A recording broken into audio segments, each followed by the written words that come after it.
the way that the migration department will take the decision can also be very irrational. We can see people that may not be too genuine getting their visa granted after 3 COVID visa, and another person studying a Master of IT and being refused. So it's a hard one.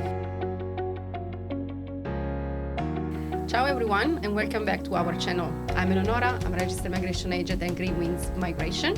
And today I'm going to deliver the promise I made you some videos ago. If you remember, I asked everybody to actually put a like button and follow button on YouTube channel, because that would have helped us to grow the channel and therefore to be able to have a bigger presence in the community, in the industry, and to invite guests to our channel. And this is happening. So thanks to you, I want to first of all thank everybody for following us. This has increased our followers on the YouTube channel, and this has allowed me to start inviting people to talk to me and talk for you about this mess of a job that we have chosen, which is the migration industry into Australia. So for today, our first guest is Jules. Welcome, Jules. Hello. How you doing? Good. Thank you for coming with us. So, Jules, you are an education agent, aren't you? Yes, yeah. We started in June 2021. Amazing. Can I ask you to explain to our followers, what is your job? What do you do? So our job is really involving around anyone that want to come to Australia to study, so international students. Our clients are people applying from overseas, wanting to study in Australia, being English, a diploma or higher education, even a PhD, or people in Australia wanting to extend their stay in Australia through studying in Australia. We help them in understanding how they can do this, looking at their education background, work experience, and making sure that they're picking the right course for the outcome they're looking at. Yeah, that's very important. Everybody, if you remember, if you have been looking at previous videos I've recorded about student visas, something that Jules just mentioned is fundamental. So when you choose to use a student visa to either come or stay into Australia, the course that you choose is fundamental to determine whether you will be able to stay or not. And as we discussed in the previous videos, the department is taking sometimes a strict approach to students.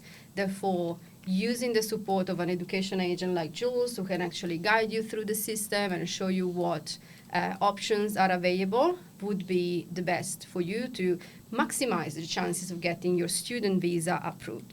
So Jules, you mentioned that obviously you meet with the student or the prospective student and you go through their profile. What kind of questions can our students imagine to be asked when they come to see you? The question number one we always ask is, have you seen migration agents? That's the biggest question, because we want to see if someone saw migration agents and might already know what they need to study. That solves a lot of our... So that makes you guys make our job much easier. Yeah. One of the questions we may ask you if you haven't seen a migration agent is, what did you study before? What is your work experience in your home country? What is your work experience in Australia? What is the skill are you looking at gaining? And do you know the type of study you want to study? So that's the main question, so we can start understanding if the students has a clear idea of what they want to study, or if they're here just for us to help them, to guide them to choose the right study. Yeah. What is the most popular course, if I may ask, if you have data? Look, it's the most popular course, let's say, for 2024 for European students was trade courses. A lot of people went into carpentry and civil drive design. That was very big. Now, obviously, early 2025, I see a lot of IT courses. A lot of people go and study a bachelor degree or a master degree in IT. I think English will come back slowly with, obviously, passing this whole phase of COVID and a lot of this, COVID visas, a lot of the working holiday visa that have been here for 1 year may want to extend and to go back to ELICOS courses, so purely general English. So we will see an increase this year, but so far as of March, IT. Good. I definitely agree with you when you say about the carpentry courses. Like I have many people coming to see me. Thanks to the different working holiday visas, they were able to work in the construction industry, which is not necessarily something that they consider while they were back home in their own countries. And among all the jobs they could do in the construction industry, carpentry has this appeal of being the easiest or not the so much, physically demanding. So many people are actually saying that they're interested in the carpentry courses.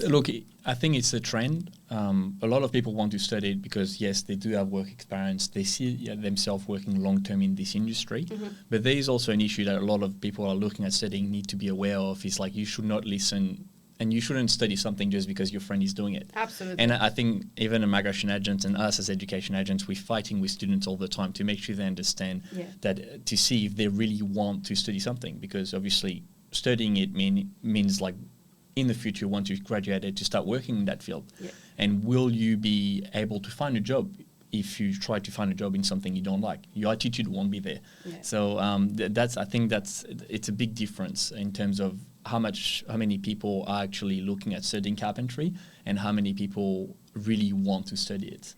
Yeah, definitely. The thing that I struggle the most as the migration agent is when they come to see me and they have the typical question, what do I study in order to make Australia home for the future? Yeah. And I'm like, well, that's not really the right question to ask at the beginning. Like, truly find something that you know you're going to enjoy while you study and why you have to put those skills into practice, because this is going to be your career for many years to come. So make sure that you actually like it. And funny enough, even so we're not migration agents, and we make sure to I think every time we meet someone for the first time, we have to remind them, because they can come and ask us for, what can I study to get the PR? Yeah. But for me, the key questions I ask them to think about is, number one is, are you more manual or intellectual? So if a person says, look, I don't like working with my hands, I don't like to work outside, I say, look, so you're a bit more intellectual. And then I would tell them to look into industries that they like. It could be the IT, it could be the engineering civil, it could be biochemistry. And once they've picked an industry that they can see themselves working in long term and investing a lot of money, investing their future in, that's when I tell them, look, go and speak with a migration agent and try to find an occupation that can help you achieve that goal in that industry. So that's the way we go at it now when we've got people coming to us and being like, look, I want to study, but potentially I would want to stay in Australia longer and get my permanent residency. We tell them to find that industry, so finding exactly what. So that will give more space for migration agents to give them options. Because if they come to you and just ask you, what can I study? You don't know them. No, it's too broad of the realm of things that could be chosen and discussed. So definitely agree with you. Well, speaking of genuineness then of our students, what do you think about all the latest refusals that we are seeing about them being genuine? Look, it's a hard question. I do think that obviously there is a point behind all this that the government is trying to do, because I think Australia has had a lot of non-genuine students coming to the country. And to make a point about all this, I in some ways agree with the government, because Australia is Australia today because they regulate their migration, so they're trying to get the right people into the country. So, but if we talk about the schools, it's getting a bit harder.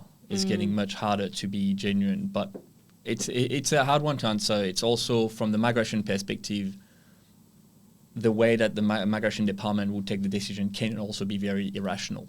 We can see people that may not be too genuine getting their visa granted after 3 COVID visa, and another person studying a Master of IT and being refused.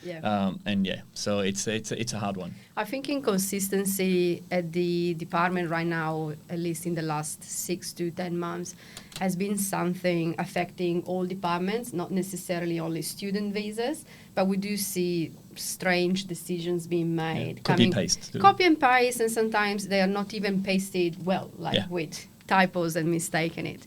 But yeah, definitely, I also agree with you when you say that on some point you agree with the department. I do agree with the department as well.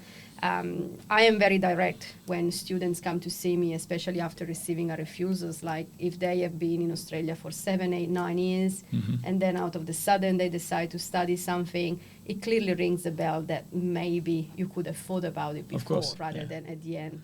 I can see that some schools now are not accepting people if they had 3 working holiday visa. Yeah, I noticed that as well. Which, look, if I was a school, and schools I think they're the number one after the student being affected from these refusals. So I understand why they do it, but thing will adapt. It's going to be a bit of a setback for the whole industry, but and all this will build some stronger foundation to go, in a better direction. Yeah, exactly. Yeah. I think these markets, they definitely self-regulate.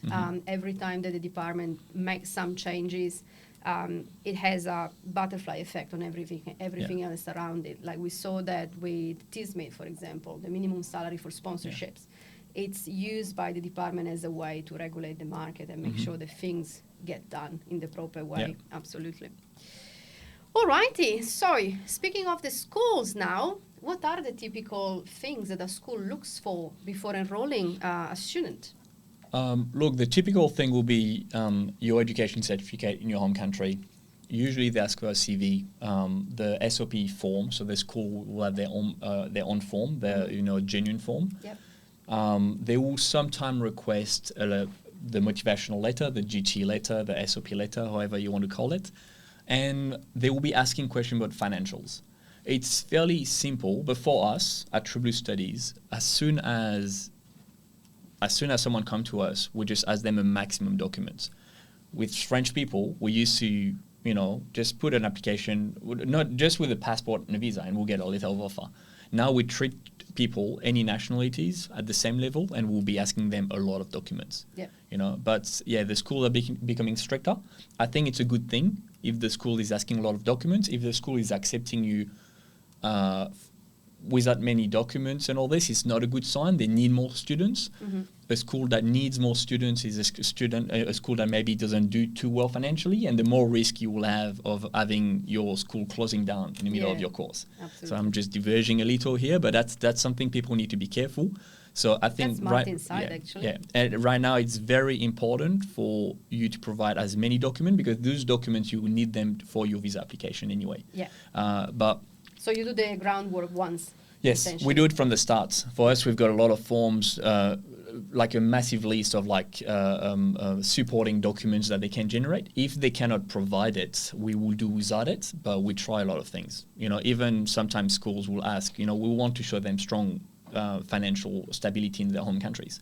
So how do you demonstrate this? Well, maybe the dad and mom's got a very good job. Maybe they've got a house and investment properties. Maybe they've got a business. That will show that you got strong incentive to perhaps return home and you studying in Australia to study, not to just purely to stay and work. Yeah, so. Absolutely. And do you have any clients who maybe show some resistance to these massive questions and documents back that you're asking? Look, for me, a year and a half ago, when I saw the government changing and the schools, and maybe a bit more like a year ago, when the government started refusing onshore French people, we straight away made the switch. You know how people say there's different levels in countries? Yeah. I've decided a bit more than a year ago to deal any application like a level 3 country. Yeah, fair enough. So it was hard at the beginning, but I feel like the markets has taken this into consideration now, and people coming to us are in some ways educating, because they're educated in a way that they know what the work that is needed to be put to apply for a student visa. So they're ready. And someone that is not willing to do the work or is against all this, we don't want to work with them, because it will be a headache on the long term. Yeah.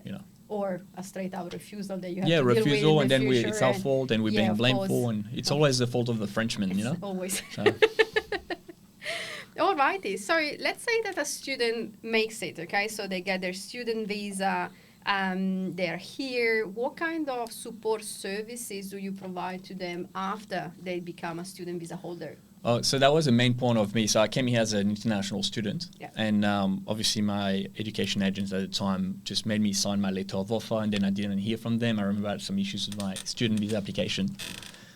The support we do is from scratch and finish as soon as they come. So we have an office in the middle of the city, ground floor in front of the Apple store, and people just can come 24/7, not 24/7, like Monday to Friday. Yeah, Monday to Friday, just till 4 p.m. we'll be in the office, and we have a lot of our students, doing walk-in.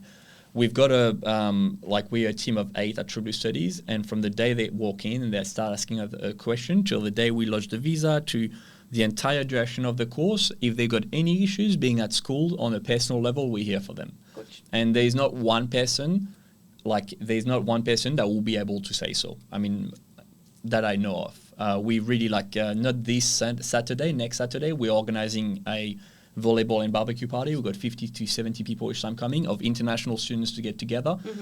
We put a volleyball court, get some drinks, free hot dogs, and we get international students together to make sure they enjoy, make friends, and enjoy their stay in Australia. So that's one thing we do. We do it like every 3 months. Our main goal on the long term is to get a full-time community manager working for True Blue Studies that will be helping people to find job when they just arrive in Australia, making sure they can, they understand how Australia works and making sure they enjoy their stay and if they have any issues.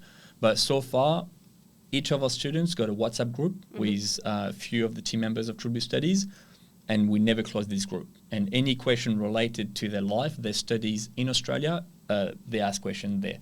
And we are in constant communication with them. And our students, our clients, they know that by now. And any questions. Like I had a guy that talked to me last night, and he wanted to bring his girlfriend for a birthday party, for her birthday party. So I helped him. I mean, I don't do this all the time, but that's the level of connection we have. You know, so I've told him to go to the sea restaurants and to get like a window table and to get and to go to the Ritz-Carlton to get a drink before. You know, so we're very close with our students. So you also work for the WA government tourism department essentially, and you send people around. Basically, we are promoting Western Australia, and True Blue Studies. As much as we have a lot of our students on the East Coast, we are very proud to be Western Australians, and we are very proud to be promoting Western Australia as a study destination. So yes, I think the tourism department should give me a call and give us some incentives. You see, department, if you're listening, here it is. Alrighty. About your students, obviously, I'm sure they are having, the best experience when they come through you because of not only the visa side but also the post-visa services. Who are the most successful? Do you have any, best case scenario that we can use and convince people to use your services? Oh, look, I think the reason why an international students will have had like a good time in Australia is because of them. It's not because of us. We are a tool to make sure that if there is an issue, we hear from them. A lot of the people that get in contact with us is because they have an issue. People that are very successful, they live their life. They come to the office to have a coffee with us and tell us about how good their life is. But we've had a lot of our students that just got their permanent residency. The first few people that started studying civil draft design 3 years ago, they were in the first batch, same with carpentry and all the rest. And I'm still friends with them, and they still come to our barbecue. So I don't have a specific story of a student, but I feel like any students that come and that really want to make it in Australia, they all end up being very happy, and if they wanted to, just getting their permanent residency. Absolutely, to me as well. Like they are all stars. Doesn't matter what visa they get, but obviously when they get their final PR visa granted, it's amazing. The best feeling ever. Yeah. And we know that we were able to help them. So. 100%. As I say, I think we are a tool, Yeah. We're here, we're providing a service, we try to, and a lot of those students end up being friends. I've got a lot of friends that started as students. Evgeny, that works and takes care of the Eastern European market, started as my student. He was my first Russian student to come here. And we're great mate now. And same with Thibault. Thibault that takes care of like the French markets, contacted me one day. He was in Broome and he wanted to study. We started talking, and now he's working for the company. Amazing. So yeah, and a lot of them are friends. What would be the advice that you feel like sharing with our audience? Look, if you're planning to study for a student visa, I'm not saying to come to us, but just make sure you find a good migration agent to advise you. If your goal is to get PR, stay in Australia longer, to make sure you take the right decision, because you're going to be spending a lot of money and a lot of time. You're investing into your personal development, your professional future in Australia, in your home country. And if something doesn't happen your way, you cannot stay in Australia, at least you can use this in your home country or somewhere else. So make sure you pick a good migration agent. Make sure you pick a good education agent, because a good education agent will not charge you a fee on top. So it will cost you the exact same dollar to go through them, then going straight away through the school and doing the whole thing to yourself and filling up this 26-page long application to apply for a student visa. But if the student agency is good into what they do, and they've been doing this for a long time, and you should be checking their Google review like ours, because I think for me, like that's why I started working with you, because of your Google reviews. Those people will make your life easier, okay? And then when you pick your study, make sure you pick something that you love. Because once again, you're investing into your future. It's a lot of money. It's not just to get the visa. It's not just to stay in Australia longer. Even if you get your PR, you may want to work in the field you've studied. And I think it's very important. So, and be happy, be happy, smile, and don't work too much. Just enjoy the life while on your student visa. It's a journey, you Which really is part of being in Australia, like the 100%. laid-back lifestyle of Australia. 100%. For me, and that's why I sell Australia so much as a study destination, because I loved my student visa experience. I studied for 3 years. And I had a great time. I met some great people, and I was working my 20 hours a week, and I was working full-time during my holidays. And the rest of the time I was going to Bali, I was going back home, and I was loving it. And I think some people, not everyone, some people are forgetting about that part of studying in Australia, because it's not meant to be hard and difficult, Yeah. So. All right, everyone. So we're done with this amazing conversation with Jules for today. If you would like to know more about migrating to Australia, courses, what's available in the future for you, what you can do, what you cannot do, please feel free to contact us at Green Wings Migration. If a student visa is your way to develop a bright future in Australia, then by all means, we will make sure that we guide you through the right choices, and with Jules' help, might be able to get the best course available for you. Thank you.